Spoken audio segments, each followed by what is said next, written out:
এই যে তোমার মাকে সুন্দরভাবে বৃদ্ধাশ্রমে রেখে আসছি, তাতে কিন্তু সেও ভালো আছে। তার ওইখানে ডাক্তার খরচ, ওষুধ টষুধ সব তো আমি দিয়ে আসতেছি। আবার আমি গিয়ে তাকে দেখাশোনাও করে আসতেছি, যখন পাচ্ছি, যখন যেটা লাগে সেটা পাঠাচ্ছি। সে কিন্তু মাশাআল্লাহ খুব ভালো আছে। ঠিক আছে, তুমি যখন বলছো যে মা ওখানে ভালো থাকবে তাহলে সমস্যা নেই। এমনিতে তো আমি সারাদিন অফিসে থাকি, মায়ের দিকে খেয়াল রাখতে পারি না, বাসায় গিয়ে দেখি মা ঘুমায়। আর ওখানে যদি মায়ের টেক কেয়ার করার মতো কেউ থাকে তাহলে তো ভালো, কিন্তু এত দূরে কেন দিলা? আমি অফিস করে প্রতিদিন মাকে যেয়ে দেখে আসতাম। আরে সমস্যা কোথায়? তোমার হয়তো আমি দেখাশোনা করতেছি, উনি তোমার মা মানে আমারও মা। তোমার সাথে তো একটা কথা বলতে ভুলেই গেছি। শোনো, আমি চিন্তা করেছি আমার ছোট বোন আর বাবাকে আমাদের বাসায় এনে রাখবো। আমরা তো একা থাকি, আমার ছোট বোনটা যদি থাকে আমার একটু হেল্প হবে। ধরো এই যে অফিস থেকে গেলাম, আমার আর বাড়তি কাজ করতে হলো না, ও রান্না বান্নাটা করে রাখলো, বাবা সবকিছু দেখাশোনা করলো, তাতে কিন্তু ভালো। আর একটা কথা বলি, তোমাকে সারপ্রাইজ দেওয়ার জন্য আজকে আমি নিয়ে যাচ্ছি। বাবাকে কল করেছিলাম, তারা আসছে, তোমাকে তার কাছেই নিয়ে যাচ্ছি, বুঝতে পারছো? কি বলো, বাবাকে তুমি আনবা তো বাসায় আনলেই পারতে এইভাবে। আচ্ছা ঠিক আছে, কোথায় তারা? আরে বাবা এই যে সামনে, ও ওই যে দেখো বাবা দাঁড়ায় আসছে। এই আন্টি একটু সাইড করেন তো। আন্টি এই যে রাখেন রাখেন রাখেন রাখেন। আরে জামাই বাবা দিদি। আসসালামু আলাইকুম। ওয়ালাইকুম ভালো আছেন? হ্যাঁ ভালো আছি, কেমন আছো তোমরা বলো? ভালো আছি, আমরা ভালো আছি। তা তোমরা কেমন আছো? জি আমরা ভালো আছি আলহামদুলিল্লাহ। এখানে কেন, চলেন বাসায় চলেন। আর বলো না বাবা, আমার মা আমাকে ফোন করে বলল, বাবা তুমি চলে এসো, একটা সারপ্রাইজ দিব। এই যে সারপ্রাইজ, আমি তো জীবনেও কল্পনা করিনি। বাবা তোমার শরীরটা ভালো আছে তো? হ্যাঁ আমি ভালো আছি। আচ্ছা মেঘ শোনো, আমি তো তোমাকে বলি নাই, আমার বাবা কিন্তু আবার খাবার দাবার খেতে একটু পছন্দ করে। মানে রাজকীয় ভাব আছে তার ভিতরে, ছোটবেলা থেকে সেভাবে বড় হয়েছে তো এই জন্য।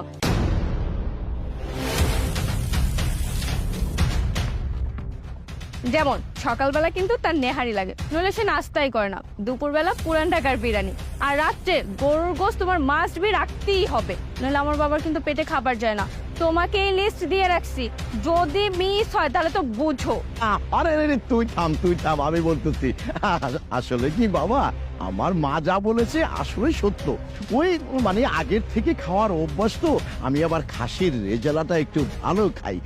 আচ্ছা এখন কাজের কথায় আসি, শোনো, আমার মেয়ে যে তোমার মাকে বৃদ্ধাশ্রমে পাঠিয়েছে, একটা উত্তম কাজ করেছে বাবাজি।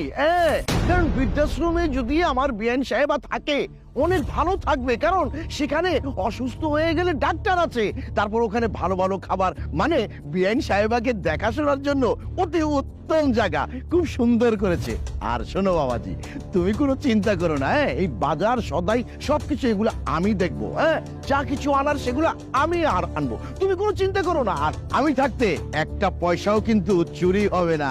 ও হ্যাঁ, আরেকটা কথা বাবাজি, আমার অনেক দিনের কিন্তু শখ, হাতির দাঁত আছে না, হাতির দাঁত দিয়ে কিন্তু খাট বানানো হয়। ওই খাটটা না দেখে তো আমি অস্থির হয়ে গেছি, মনে মনে ভেবেছি আমার জামাই বাবাজি, আমার একমাত্র জামাই বাবাজি, সেই পারবে ওই খাটটা আমাকে কিনে দিতে। দাম খুব একটা না, 16-17 লাখ হবে, তোমার জন্য তো এটা কোনো ব্যাপারই না। আরে বাবা থামো তো, তুমি কি শুধু দুলাভাইয়ের থেকে চাবে? দুলাভাই কি আমার ভাইয়া না? ভাইয়া শোনেন, আমি কিন্তু প্রাইভেট ইউনিভার্সিটি ছাড়া ভর্তি হবো না, বেশি না মাত্র 10 লক্ষ টাকা লাগবে। ভাইয়া আমি শুনলাম আপুকে নাকি আপনি ডায়মন্ডের রিং দিয়েছেন। দুলাভাই শোনেন, আমারও কিন্তু আপুর মতো সেম রিং লাগবে বলে দিলাম। আরে হইছে হইছে, বোন আছি তো, যখন যেটা লাগবে বোনকে শুধু বলবি, তোর পায়ের কাছে এনে হাজির করব।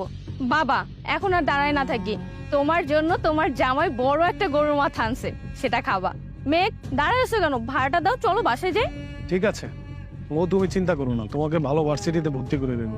আর বাবা আপনি কোনো চিন্তা করবেন না, আমি তো টাকা মাশাআল্লাহ ভালোই কামাই, আপনাদের কোনো প্রবলেম হবে না। তবে আপনাদের সাথে আমার মা থাকলে আমি আরো বেশি খুশি হতাম।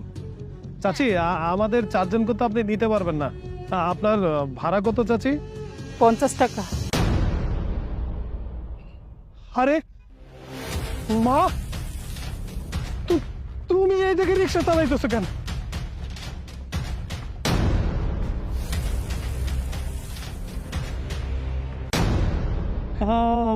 মাহি যে বললো তোমাকে বৃদ্ধাশ্রমে দিয়ে আসছে, ওখানে তুমি অনেক ভালো আছো, আমি কালকেই তোমার সাথে দেখা করতে চাইতাম। মা কি হয়েছে, কথা বলো না কেন? বাবা কি কমো তোরে, আর তোর দোষ দিয়ে বা কি লাভ কর? তুই সারাদিন অফিসে থাকোস, আমার খোঁজ খবর নেওয়ার সময় তোর কাছে নাই।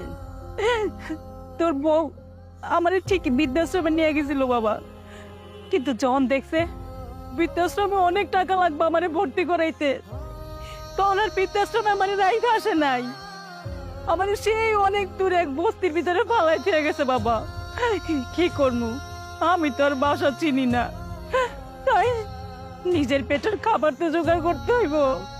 তাই ওই বস্তিতে আমি আশ্রয় নিলাম, আর রাস্তায় রাস্তায় আমি রিক্সা চালাই বাবা নিজের খাবারের জন্য। মা, তুমি আমার মাফ করে দাও মা। আমি বিশ্বাসই করতে পারতেছি না আমার বউ তোমারে এরকম ছেড়ে দিয়ে আসবে। মা, তুমি কোনো চিন্তা করো না, আমার মারে যে কষ্ট দিছে না, আমিও তারে ছাড়বো না। মাই, কিভাবে পারলা মাহি? তোমার নিজেরও তো মা নাই, আমার মাকে কি তুমি মা হিসেবে মেনে নিতে পারতা না? যাই হোক, তোমাদের মতো এইসব মেয়েরা না, এই যে ছেলেদের ব্রেন ওয়াশ করে, যেমন আমাকে তুমি ব্রেন ওয়াশ করছো। তুমি আমাকে বলছো যে আমার মা ওখানে ভালো আছে, আমার মা অসুস্থ, ওখানে ডাক্তার আছে, এই জন্য আমি কিছু বলি নাই। কিন্তু আমি জানতাম না যে তুমি আমার মাকে এভাবে ছেড়ে দিয়ে আসবা। মেঘ, বিশ্বাস করো, আমাকে বিশ্বাস করো, আমি কি তোমাকে মিথ্যা কথা বলবো বলো? আমি এই কাজ করিনি। আমি তোমার মাকে ভালো, অনেক ভালো একটা বৃদ্ধাশ্রমে রেখে আসলাম। বুঝতে পারছি ওখানে মেবি এসি নাই, এই জন্য তোমার মা বের হয়ে আসছে। তোমার মা তো আবার এসি ছাড়া থাকতেই পারে না। শোনো, তুমি না বললেও আমি কালকে গিয়ে মাকে অবশ্যই বাসায় নিয়ে আসতাম। আমি শুধু তোমার মুখে মুখে তর্ক করবো না দেখে এই কথা বলি নাই। ও মা, বাবাজি, বাবাজি, মানুষ মাত্রই তো ভুল করে, তুমি ক্ষমা করে দাও। হ্যাঁ, হ্যাঁ, হ্যাঁ। আর আপনারা কি বলবো, আপনি নিজেও তো একটা অমানুষ। আপনি নিজে জানতেন যে আমার মাকে বৃদ্ধাশ্রমে দিয়ে আসছে, আপনি কি পারতেন না আপনার মেয়েকে শাসন করতে? যাই হোক মাই, আমি ডিভোর্স লেটার সময় মতো পাঠিয়ে দেব। তোমরা তিনজন যেন আমার বাসার চৌকাট না পারাও। আর এই যে মা কষ্ট করছে না, এখন আমি মাকে নিয়ে রিক্সা চালিয়ে আমার বাসায় যাব। মা, তুমি কোনো কথা বলতে পারবা না, আমি ওকে তালাক দিয়ে দেব। এরকম মেয়ের দরকার নাই যে মেয়ে আমার মাকে কষ্ট দেয়। চলো।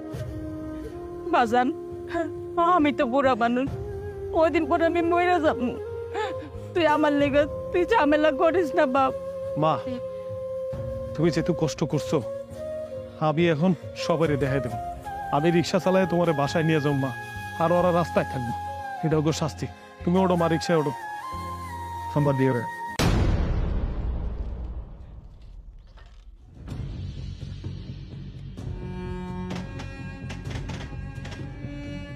ও বাবাজি, ও বাবাজি, দেখেন, বেরিয়ে যাও। ইস রে, সোনার ডিম পাড়া হাঁস হাতছাড়া হয়ে গেল। কত আশা করছিলাম যে জামাইয়ের উপরে একটু থাকবো, জামাইরে ভাঙ্গায় ভাঙ্গায় খাবো। এই মাহি, আমি তোরে দিন যাইত করে এত সুন্দর করে ট্রেনিং দিলাম, আর তুই ফেল মারলি।